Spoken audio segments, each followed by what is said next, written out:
Primeran fe bat. 150 Simone de Beauvoir. Gaur ezagutuko duzu nintzarekin Simone de Beauvoir. Guri etxeguten eman. Bueno, ezagutuko dugu zatitxu bet. Bueno, Simone de Beauvoir badakizue historire pase da jente askorentzat, Jean-Paul Sartre beste filosofa hundi baten emaztiez bikotie izetiarren, ez? Baina nik esango neuke hemen ausartuko naz esaten, eztabaiatu dizela nahi da benak, kasi aportazioa hundi jau haine bala Simonek pentsamentu filosofikoan, ez? Aldaketan handi jauak ekarri bazela.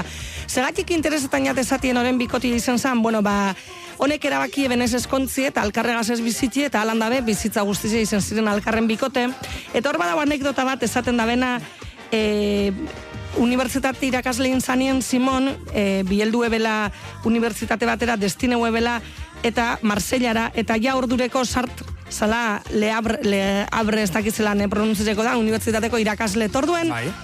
Alkarregaz irakasle toketako Sartrek proposatu dutzon Simoni eskontzia. Eta esan eutzon ez, segatik berak esaten malako eskontzak obligazio familiarrak eta gizarte lanak perpetuetan da bezala. Eta ez dautzola bere independentziari uko ingo. Ze garaitan ari gara? 50 margarren amarkada inguru horretan, lentsu hau izango da, 40ko amarkadan, 49 zen idatzi eban, bigarren sexua bere liburu potolo hori, orduen amarkada horretan gitzi gora bera. Eta, maitasun libri edo aldarrikatu izen eben ez, bai berak eta bai... Atunke betu. Bai, mutilek neskak eta danetarik. Eta ez neska ez mutil ez zirenak ere, bai. Bai, danetarik. Zelanda maialenena, inonego nahi ez tabenak, bai. Eta hor, badau, esaldi interesante bat, Simonek idatzi ebana, eta esaten deu, homosexualitatea bezain mugatuta dago. Ideala izango litzateke emakume zein gizonak maitatzeko gai izatea beldurrik, lotzarik eta derrigorrik sentitu gabe. Oso esaldi ona. Dena libre. Bai, sartzen dire. Inun ez dauzenak, inun egon gure ez dabenak, horre sartzen dire.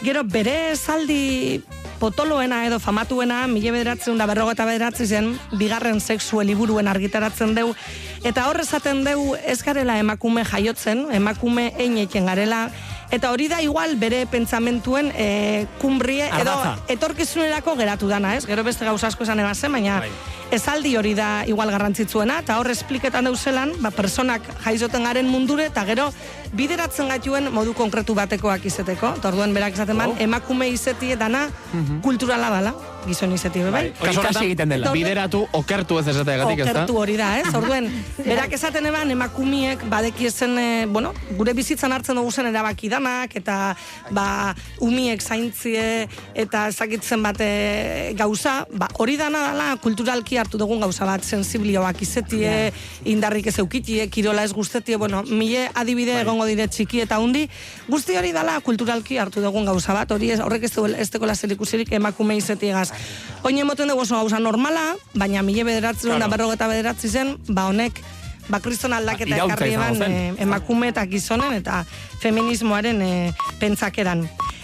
Eta beste, hor, azkenengo bere, aportazioetan dau, berak esaten eban, gitxi bat zuen privilegioak ezin da bezala justifikeu, beste guztizen zapalkuntzak edo ez, eta hor sartzen eban, gizon gitxi bat zuen privilegioak ezin da bela justifikeu hain beste emakume zapaldute egotie. Eta oso idea interesante bat deko hor, esaten deu, azkenien, personieri buruz berbaiten dugunien, gizakize edo esaten dugunien gizona erabiltzen dela orokor moduen, ez?